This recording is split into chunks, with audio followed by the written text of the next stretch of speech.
Pakita mo. Niacinamide lotion. Ayan.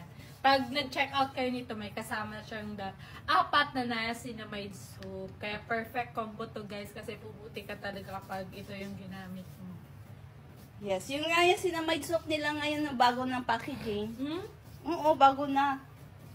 Ayan. Check out nyo yun guys. Maganda yung soap nila kasi nakakatanggal ng pekas, tagiyawat, melasma, tsaka mga dark spots. Kaya maganda talaga siyang gamitin, no? Tapos nag-ano pa, micro-peeling pa yung skin mo. Kaya nga, mas gusto ko mag-micro-peeling kasi mas nakakaputi kasi pag nag-pipil yung balat. Nagre-renew lagi yung skin. Kaya check out nyo na yan guys. Click na sa yellow basket. Kasi yung halaman kahit tinitiligan ko.